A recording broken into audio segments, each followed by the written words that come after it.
Bismillahirrahmanirrahim. Alhamdulillahi Rabbil alamin. Dunange nana mbolo de. Dunange kunanga. Dunange. Abdoulaye Andan Dité. Wadi. Ini sogoma. Ah bon. Ame auditeur befo. Suleiman Koulibaly tun tara tunga de la. Bon mata tuma na ngutara yembla chimna ngutara o chikella. Mais o make tunga de fe parce que wati ne tumbi tunga la de. Wa bon wati me jamana kofe. Voilà mais ngbe ikachila ngbe radio kachila. Ouais mais tumbi tunga la koni. Bon tara no parce que tumbi tunga la je abarage. Tuma itara fenyini na. Ibita siga wati nige. Bon ngutara fenyini mo fen sukute. O fen sukute. Kuna foni kundo. Aiwa. Kasega ma o la doni ya ko chugala. Awni wanana. Kana o nyuma srable. Ko bu chugodi. Bon ambe ala tando. Bashitana. Bashite. Ambela jelenana. Délégationfen tara. Mali tokola be sigara kana alhamdulillah. Ko ni taga mara fen sabado ni ma fen ye bi fen fo soro ni ma fen soro fen bi soro. Eta yime ala. Ablay. Ni fen. Ni fen soro. Ye fen soro. Fen ma soro bana. Fen man soro Allah barkala. Ay alhamdulillah. Ni fen soro. Ni ma sigara kana o ni ma soro. Ye malien mumbe o bu chugodi. Bashitula. Ablay uya irana.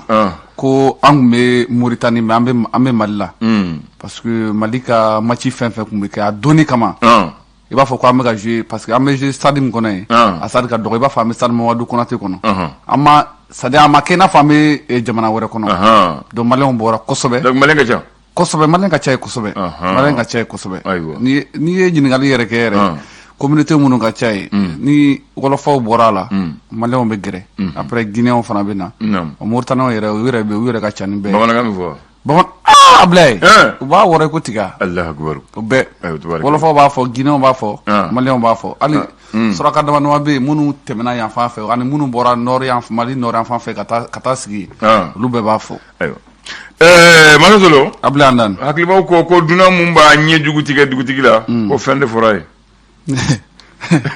Adam nena Adam bora a fɛn be fayo parce que et sikana dugu kono ka imi nyamuru tige dugu diona fo dugutigi la fɛn do fori dugutigi kono ka sika fo to la fɛn do fori ya kan fo fori ko duna mun ba fa jatige ka daga sigi ma ko fana talita kono ko jume duna mun ba fo jatige daga sigi ma ngam benga yere daga sigi ko talita kono ayo ti duna ble ayo ti duna ble ayo able o ti duna ble duna ka fa dugude ma e ga daga sigi mfana bena anta sigi able ay u koni ana sigi kama u koni o sigira era able ya sigira bena asigira yere able asigira bena ale sigira tabarakallah ko duna mun ba fa ga dugutigi de muso folo fana ko ata fe kata able ta ko to la feu ay u koni kuma era bana peu etigodi ay dugu ka bo ma muso wore fo dugutigi de muso et puis dugutigi de muso folo ademuso folo abla dugutiga ko wo kono ko muso awa dugutiga ko wo kono dugutiga ko wa kono parce que alama na fo ko ani dugutigi te ko dale ko ademuso folo ko bo muso do atsega dugutiga te adi muso ma aya dia chema ala do ma da tabarakallah bismillah Ablay abilo nyimena bi arabai abena septembre kalo kle 10 ani nanima namu samba fla ani muga ani fla amedo gafu kono namu tenga bi so wada ina bi so wada mbada le scorpion goson do ba fo bunteni bamano ko abekele na ikindoro ablay ba do ko kobe do ko mati sonde ablay ko anga premier ministre mbe ni watina ne na de be ka sugar ko kala premier ministre nobla la ne kuluna ablay maiga ntokomado itokoma ablay mo fo awo ko keleno ni wati kon konna la ko mamunu kaleno ku boloja anga dun fen kan ablay akwa ko benita mande ayiwa kana ulika jo sabati tabarakallah wala saw ko be sega blast kan chuka munna nam ako scorpion kumana ko kake ni wati ko na hume talike ko shogel wati na be fangala ka kumala ka baraka chuko mina ako chamaje fanga gouvernement be sisa krenga no kulna able maiga ko ale fana na baraka no ke chuka klen kui ko no accident transition ko na la ka se ko baroke ako fana na baraka chuka klen able tabarakallah able nam ko gɛlɛya min bɛ Mali ani Faransi ni ɲɔgɔn cɛ kɛrɛnkɛrɛnnenya la n'a ma ɲɛ k'a fɔ an ka cɛmancɛ fanga maaw ɲɛma u kɛlen don k'a jira k'a fɔ ko sɛbɛn b'u bolo mun b'a jira k'a fɔ ko Faransi b'a la ka banbaci kɛwale maaw kɔni dɛmɛ ko siratigɛw la i b'a dɔn an bɛ sɛgɛnlafiɲɛbɔ waati la mun ye école ta fanfɛla la ko an ka gouvernement kɛrɛnkɛrɛnnenya la an ka maaba caman bɛ yen minnu k'a ɲini k'u bɛ t'u ka vacances kɛ Faransiya bila ye ko Faransi y'a ka visa jɛ u la dɛ u diminɛna kɔrɔ k'u diminen don ko dɔwɛrɛ tɛ k'u ka kɛɲɛ n'a ye janvier kalo tile 31 ko Mali kɛlen kɔfɛ ka Faransi k'a lasigiden min tun bɛ Bamakɔ yan nɔ Joël Mayer ale gɛnni kɔfɛ k'u fana kɛlen don k'u bolo ja u ka visa nɔfɛ walasa an ka maaw kana se ka taa u ka sɛgɛnlafiɲɛbɔ k'u fɛ yen. Tajuru sara bɛrɛ. A ti maa to dɛ. A ti maa to. Le République ale ko di. République kumana kɛrɛnkɛrɛnnenya la a bɛ mun ye colonel Ablaye Mayiga n'ale bɛ premier ministre nɔrɔbila la fɔlɔ nin waati kɔnɔna la ko ale kɔni fɛn sigi sen kan n'an k'a ma ko création du comité de pilotage de réforme et des élections générales ko ka kɛ n'o baaraw ye ko baaraw kɔni a bɛna a daminɛna ka ban k'a fɔ ko a kow bɛ sen na walasa ka se k'a sigi sen kan k'an kɛra ministère mun ɲɛsinnen bɛ administration territoriale ma ani décentralisation fo ka taa se cakɛda minisiriso olu kɔni baara ninnu kɔni daminɛ ka ban ko baaraw bɛna kɛ nin cogoya in na walasa ka se ka baaraw sigi sen kan walasa mun ye axe 4 minnu fɔra olu baaraw bɛ se ka kɛ cogoya mun na ka kɛɲɛ ni mun ye colonel Ablaye Mayiga ko ale kɔni ye maa 20 ko olu kɔni sugandira walasa ka se ka baara kɛ. Ablaye an bɛ to républicain kɔnɔ hali bi ɛrɛ k'a fɔ min ye direction des finances et du matériel n'a bɛ ministère du développement rural ko fɔ Ablaye ko miliyari 2 a n'a kunkanfɛn Ablaye k'olu ta yɔrɔ ko a ma ɲɛdɔn fɔlɔ dɛ. O ka girin tali ma dɛ. ko bɛna ka ɲɛ. Miliyari 2 a n'a kunkanfɛn. Fo bɔrɔ sinon o tɛ se ka taa ta. L'indicateur du renouveau. Ale kumara a ko di a ko an ka ministre kɔrɔ min tun bɛ yen n'a tun bɛ Ibrahim Boubacar Keita ale ka gouvernement kɔnɔna la n'o ye Mustafa Ben Barka ale kun minɛna an ka kɛrɛnkɛrɛnnenya Faransi Interpol fɛ ka kɛ n'a ye k'a tun b'a la ka bɔ dugu wɛrɛ la ka transiter ka na u ka aéroport min bɛ n'u b'a wele ko Charles de Gaulle ko siratigɛw la ko tubabuw kun y'a minɛ k'u y'a minɛ k'a sɛgɛsɛgɛ o kɔfɛ k'u y'a bila a minɛni kun tɛ dɔwɛrɛ ye ko président kɔrɔ min tɛmɛna n'o ye Ibrahim Boubacar Keita ale ka fanga waati kɔnɔna la avion ko kuma min tun bɛ yen k'a da kun b'o kuma la ka kun ka ko tubabu kɛlen kɔfɛ k'a minɛ n'o ye Interpol ye k'u ye sɛgɛsɛgɛliw kɛ k'u tilara k'a bila siɲɛ wɛrɛ a b'a kɔrɔsi ko nin ye cakɛda kura ye an ka gouvernement ye mun bila sen kan ka se ka baaraw kɛ kɛrɛnkɛrɛn n'o ye an ka dugu jukɔrɔ baaraw ye ko siratigɛw la Ablaye ko a ye baara 100 ko o de bilara sen kan ka kɛ ni sefa wari miliyɔn 100 ko bɛɛ bilala sen kan walasa maaw ka se ka baara kɛ cogoya mun na ko finikalalaw ale ni finitigɛlaw Ablaye olu ka lajɛrɛba ta ko 40 ani 3nan maa minnu y'a baaraw kɛ n'olu bɔra n'o ye 43e promotion Ablaye k'olu kɔni baaraw kɔni ko sigira sen kan maa 210 ani 5 olu de bɔra olu ka ni cakɛda ye n'o ye finitigɛ ale ni finikala ye ko a tɔgɔ dara mun ye Cheikh Mohamed Makiba ko u ka promotion a tɔgɔ dara o la Ablaye. Les Échos wele Les Échos wele ale kumara fo ka kɛ ni banbaci wale kɛlaw ye u ka mugujugu minnu bɛ n'u b'a don dugu jukɔrɔ ko ni jatew ta k'a lajɛ Mali kɔnɔ yan ko maa 239 n'i y'olu sigi maa 72 olu tanyana a ko la maa 167 Ablaye olu banana ka kɛ ni nin mugujugu ninnu sigili ye an ka jamana kɔnɔ Ablaye ko an bɛ waati min na ko sisan mun ye maaw man kɛnɛ kosɛbɛ fo ka kɛrɛnkɛrɛn ko n'i y'a jateminɛ an b'a fɔ mun ma ko sumaya bana k'ale kɔni kɛlen don ka don mɔgɔw kan nin waati laban in na ko nka k'a bɛ faamu ko ni maa ta 100 sigida 80 bɛɛ bɛ yen k'a fɔ nin waati in kɔnɔna la ko sumaya bana b'u la ko dɔwɛrɛ tɛ ko an bɛ waati min na san nali b'a la ka kɛ cogoya mun na k'o de ye a bɛɛ lajɛlen o sababu ye k'o de kama maaw b'a la ka bana nin waati na ka kɛ ni sumaya a bana ye. Ayiwa ala ka kisi o tɔɔrɔ ma. Ami. L'indépendant kɛnyɛrɛ ye.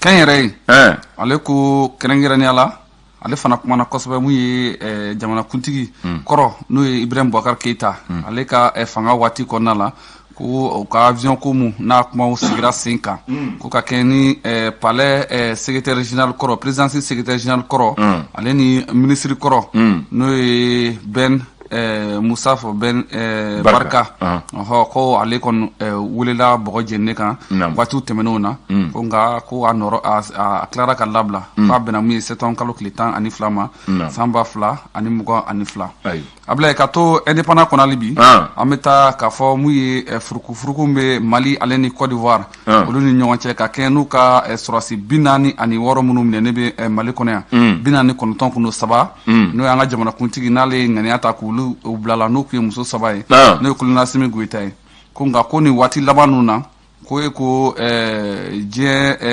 sɛkulu jɛkulu min sigilen bɛ n'a b'a fɔ ko ONU a ko olu yɛrɛ bɛna don ko la walasa ka se ka nin ko in k'a bɛ se ka ban cogoya minnu na o kama sɔrɔ kuma caman fɔra a ko la k'a ko ONU k'olu yɛrɛ b'u sen don a ko la walasa fɔ ka bɛn bɛ se ka na cogoya minnu na ni sɔrɔdasi kofɔlen ninnu olu fana bɛ se k'u ka yɛlɛma hɔrɔnya sɔrɔ cogoya minnu na bila yan dɛ. Naamu le sɔrɔ o ye faso yɛrɛ ka fasiri ye. Faso ka fasiri a ko di sini ko ni Ala sɔnna ma o bɛ bɛn septembre kalo in tile 15 ma siga t'o la o de bɛna kɛ ka ta ka ɲɛsin mun ye don kɛrɛnkɛrɛnnen n'a ka kɛ dɔgɔkun kɛrɛnkɛrɛn n'o k'an k'a ma ko semaine nationale de la réconciliation a tako fɔlɔ k'a baaraw bɛ daminɛ Ablaye ko a daminɛni na ko baara caman bɛna kɛ a ko kɔnɔna la ka kɛ ka kunnafoni cari ka ɲɛsin mun ye école ko ma ka ɲɛsin mun ye farikolo ɲɛnajɛ ko ma seko ani dɔnko ko k'olu bɛɛ lajɛlen ko kuma bɛna fɔ ko ka kɛ n'a baaraw ye ko sini ko bɛna kɛ kɛrɛnkɛrɛnnenya la laɲiniw bɛna sabati fɔ ka bɛn bɛ se ka kɛ cogoya minnu na diɲɛ kɔnɔ ka na ka ja i b'a fɔ ko mun ye Mali kɔnɔ yan nɔ ko bɛɛ lajɛlen ka se ka don da kelen fɛ ka bɔ da kelen fɛ cogoya minnu na ko ka n ka Ablaye mun ye histoire kɔnɔ hali bi a ko di ko ka kɛ ni an ka bolimafɛn sen 3 ye olu ka bugunatigɛli ko ko a ko kɛlen no gɛlɛya ni waati kɔnɔna la ko wa ko a ko ko ni a jateminɛ k'u ka ca kosɛbɛ ni waati in na n'o ye bolimafɛn sen 3 ye ko wa katakatani k'u b'a la ka circulation na fɛnw fana bɛɛ lajɛlen ɲagami ko n'a ta bɛɛ ko a caman fana bɛ yen ko papier t'u la dɛ Ablaye ni ko y'an ka bi sɔgɔmada in na bakurubaw ye tubarikala mais ni ma taara dugu la n'a nana bi sama kɛ ne ma sama ye dɛ sama ne fana nana an ye ɲɔgɔn ye sisan ne donnen studio kɔnɔ ne ɲɔgɔn ye ah bon i t'a to an ka bɔ d'accord ou bien bɛ fɛ n ka sama ni ko tɛ ni tun ne ma sama donna o tun b'a to ɲa sama ni papier fana ni bigi ni minɛni ni sɛbɛn kalan ayiwa d'accord parce que o de y'an ka laada ye ni ko an kɔni ni maa taara dugu la dɔrɔn n'a nana an b'a fɔ sama sama bɛ yen c'est comme fɔlɔ n'an ba taara sugu la sugumu bɛ yen o tun na sisan ne ka sugumu ye 2 ye n taara ɲɛ mun ye n cira mun na n bɛ tila ka n'o lakale ayiwa n'o bɔra n kɔfɛ ni maa min garisɛgɛ kɛra mun ye o n'o sɔrɔ Ablaye est-ce que sugumu musow b'a kɛ sisan musow ne tɛ tilenna so dɛ an ka denmisɛnninlama kɔni muso Amadu kun b'a sɔrɔ waati min na denmisɛnninya la an bɛ tile so musokɔrɔba bɛ na n'a ye c'est comme furufuru dilanla ko fagali laban o y'a mɔdenw ta ye o tun sa olu kɔni ayi a mana dilan cogo o cogo olu ni yɔrɔ bɛ bɔ ka bɛn ko yɛlɛmana non c'est juste k'a fɔ ye ko yɛlɛmana ko yɛlɛmana voilà maintenant n b'a fɛ ka mun fɔ ye an ka autorité ye décision dɔ ta o décision ɲɛnama don mais o y'a ta k'a dɔgɔ k'a bila dɔrɔn u m'a cari u m'a fɔ radio la u m'a fɔ télé la u m'a di maaw ma u m'a di radio privé ma a dun bɛ a nafa bɛ s'an ma bɛɛ mɔgɔ b'a la Ablaye maa bɛ ɲuman kɛ k'a dogo wa o dun y'a kɛ dɛ le ministre y'a kɛ ministre jumɛn le ministre général de brigade Daouda Ali Mohamedoun officier de l'ordre national ministre de la sécurité et de la protection civile Ablaye a bɛ baara la bi ya ale bɛ baara la a bɛ ale ye décision mun ta commissariat mun bɛ Bamakɔ i b'o dɔn commissariat aw ka quartier ta ye jumɛn 16e voilà c'est à 16e a bɛ yɔrɔ jumɛn ayi an ta 13e 13e don a bɛ yɔrɔ jumɛn sisan a filɛ nin ye a bɔra a tun bɛ goudronbada la Yirimajɔ a bɔra n'a ye ka don n'a ye ATT-bugu kɔnɔ Versimasi kɔfɛ a donna o yɔrɔ la le ministre la a ko numéro mun bɛ don commissariat la a ko ale y'a jateminɛ kɛ a balen tɛ maa t'a dɔn mɔgɔ bɛ ɲɔgɔn ɲininka ko sisan olu b'a sariya de ta commissariat numéro bɛ bɔ a la a bɛ k'i mun na u b'o k'i tɔgɔ de da la pour que a ka nɔgɔya Yirimajɔ commissariat il dit arrêté numéro 222 3901 du ministère de la Sécurité et de la Protection civile portant dénomination des commissariats de police du district de Bamako et certaines de la région de Koulikoro. Donc, vu l'article tant. Au bas, ah oui, en boy. Parce que vu la loi, vu la tradition en motoy. Article 1er. Les commissariats de politique de Bamako et la région de Koulikoro prennent désormais les dénominations conformément à leur zone d'implantation géographique. Article 2. Les commissariats de police de direction régionale de la police nationale du district de Bamako reçoivent les dénominations suivantes. Commissariat du 1er arrondissement devient commissariat du centre commercial. Commissariat du 2e arrondissement devient désormais commissariat de Dravela Bolivana. Poudrière. Commissariat du 3e arrondissement devient désormais commissariat de Kinzambougou. Au flanc coréen. Commissariat du 4e arrondissement devient désormais commissariat de Torokorobougou. Commissariat du 5e arrondissement devient désormais commissariat de Lafiebougou. Commissariat du 6e arrondissement devient désormais commissariat de Korofina Nord. Au 6e. Commissariat du 7e arrondissement va porter le nom de commissariat de Sogoninko. Commissariat du 8e arrondissement désormais sera appelé commissariat de Koulouba. Commissariat du 9e arrondissement sera appelé désormais commissariat de Sebeninkoro. Commissariat du 10e arrondissement va porter le nom de commissariat de Nyamakoro. Commissariat du 11e arrondissement s'appellera désormais commissariat de Kalabankura. Commissariat du 12e arrondissement s'appellera désormais commissariat de Boulkasumbougou. Commissariat du 13e arrondissement, commissariat de Yirimadio. Commissariat du 14e arrondissement s'appellera désormais commissariat de l'ACI 2000. 15e arrondissement va s'appeler désormais commissariat de Bako Djikoroni ACI. 16e arrondissement va s'appeler désormais commissariat de Sotiba. 17e arrondissement va s'appeler commissariat de l'Hippodrome. 18e arrondissement s'appellera commissariat de Samé. 19e commissariat s'appellera commissariat de Sabalibougou. Et 20e arrondissement commissariat de 1008 logements sociaux. Ministre de côté. Ko sisan numéro bi bola kimuna ko kin togo di bidala o te nyuma yo mais au lieu ayo décision ta le 31 août 2022 kala temene dron amat le tandurla ayo décision ta ku ci wulu yarama ka ci police ma ka ci administration ma mais en mu avant concerné uma chere mo e asoro chogodi journaliste ni ga fenzo iga saka dia able kana journaliste ni ga ba fenzo mena fe fla de fa ba fa sinale ko ni wati labayna carte ko ka gelambulu o kelen carte te ga soro flana mu ya ble abene intrigue ne be njere ni gala tuwa munna jamana kelen kono ni wula bi kibita wolo 40 glan ni tara commissariat dola olu b'a fi ko ni ka wolo sɛbɛ original t'i bolo ku i t'a sɔrɔ i bɛ taa commissariat dola i ka wolo sɛbɛ copie b'i bolo olu b'a dilan k'a d'i ma kuma na o commissariat o a bɛɛ tɛ sariya kelen wa a bɛɛ sariya kelen mais mun bɛ na mun b'a dilan olu de bɛ sariya bato